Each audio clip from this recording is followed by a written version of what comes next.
The next concepts in Java are methods in Java. So let's see what is methods. Methods are two types in Java. One is user-defined method in Java. Another one is built-in method in Java. User-defined methods are the methods what we going to write it by the user. That we call it as a user-defined method in Java. Built-in method in Java is a predefined method which is already present in Java. We call it as a predefined methods in Java. So first let's see what is user-defined method. Methods should return inside a class, not inside a main method. So as of now, in the previous examples, we will be writing our code inside a main method, right? But a method should not return inside your public static void main. Your method should return inside the class. We can write multiple number of methods inside a class, and each method we need to call it from the main method by using the method name in Java. Okay, so let's see how to write your method in Java. So methods can be written in two ways. One is by using method with return type, another one is a method without return type. So let's see how to write a method with return type.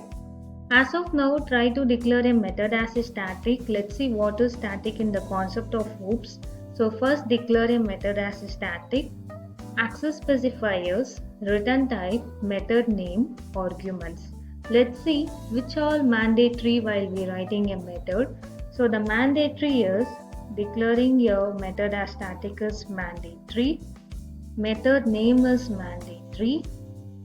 Okay. Access specifier is not mandatory. Return type not mandatory. Arguments not mandatory. But when you want to declare a method with return type, in that case your return type is mandatory. But access specifier and arguments are not mandatory while we writing your methods in Java. So let's see what is static in the later session. So access specifiers are public, private, protected. These three concepts would be discussed in the later session. So as of now, don't worry about this. Return type is nothing but data types. So we know, right? Integer, double, float, that we call it as a return type. Here you can mention any data type, integer or double or float or character or long, okay? And method name. The method name we can give anything. So we can declare any method name. And what is arguments are? The arguments need to be declared in the format of data type, variable name. So data type is integer and variable name you can declare A. So this we call it as a variable declaration. So arguments need to be done only variable declaration, not an initialization. We can declare multiple number of arguments in the method. Another main important is whatever return type we are going to mention it here, the same value we have to return it. So return as a keyword in Java. For example, if I declare here integer return type, here we have to return here integer value. If I declare a double as a return type, here I have to declare a double. If I declare a character, then I have to return a character value. Okay, so whatever return type you are going to mention it here, the same value only we have to return it in the return keyword. So this is how we have to write a method with return type. Okay, so let's see how to write a method without return type in Java. So methods without return type.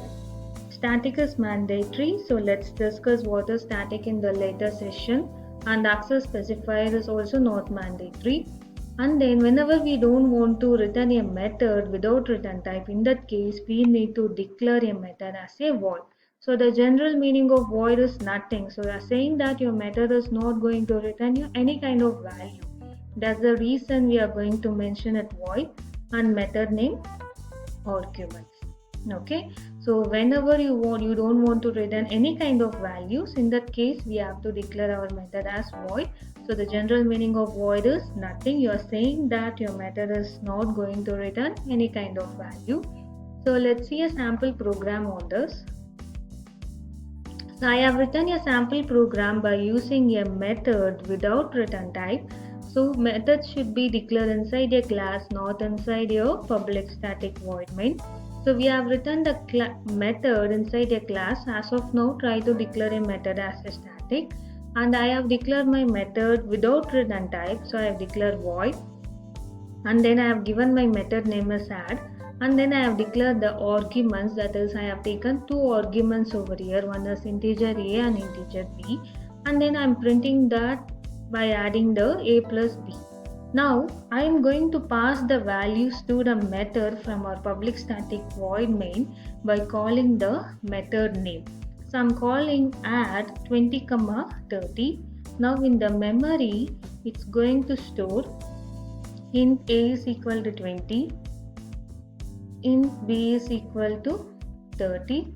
Now it's going to print 50. See, again I am calling the same method and I am passing the value. So the advantage of using the method is we are writing the code once. So we are writing the code once, but calling the method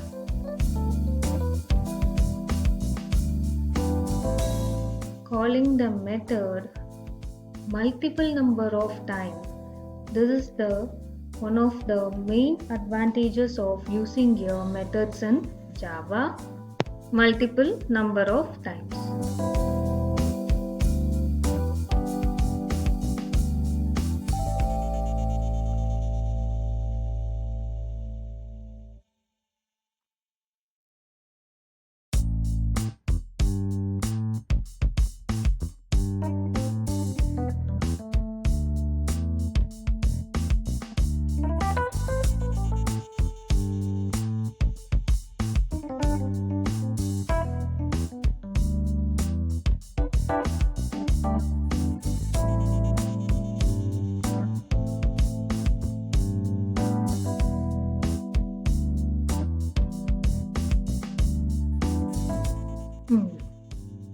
So we can write the code once and calling the method multiple number of times.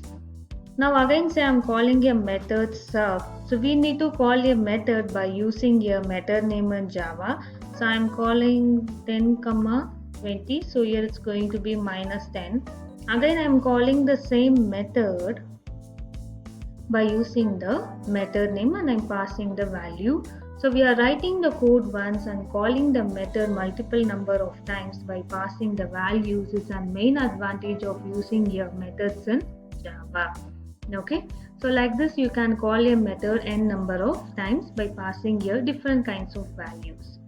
The next example what we are going to discuss is a method with return type. So in the previous example we have discussed how to write a method without return type. In this session, we are going to discuss how to write a method with return type. So when I say with return type, a static is mandatory. Here I have declared my return type as double.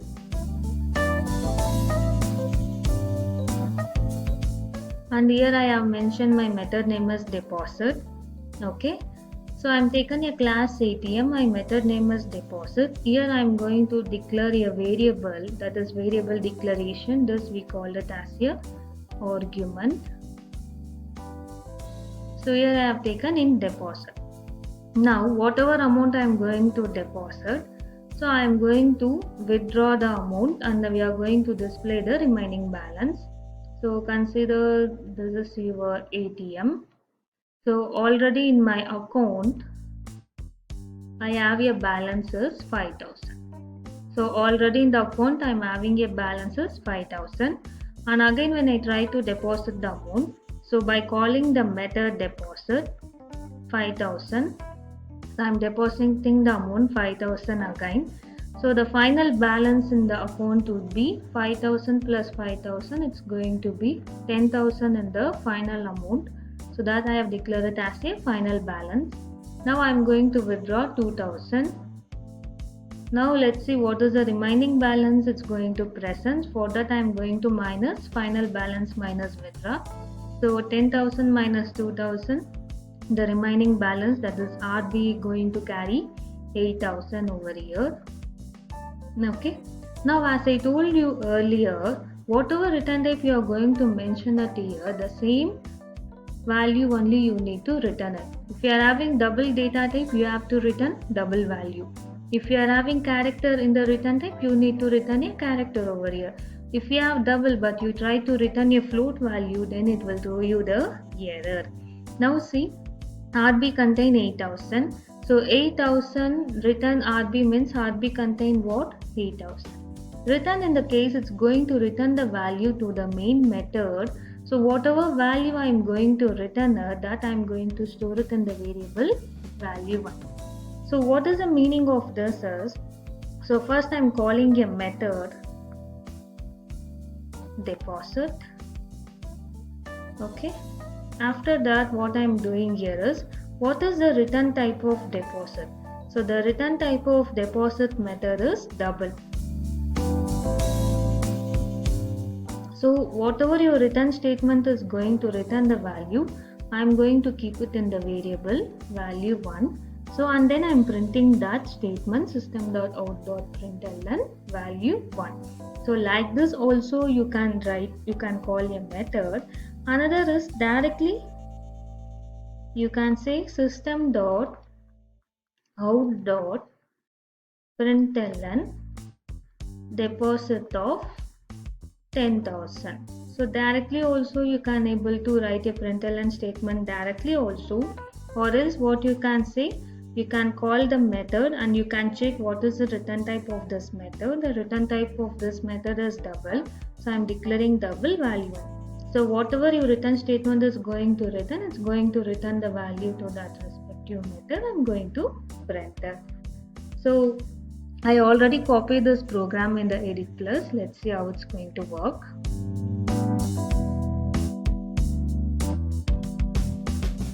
So see here, the same program I have copied over here. So the first thing is deposit 5,000 I have passed over here and it's going to return RB as 8,000. And directly I have written the println statement and I am going to pass the value deposit 2,000. So let me open my command prompt.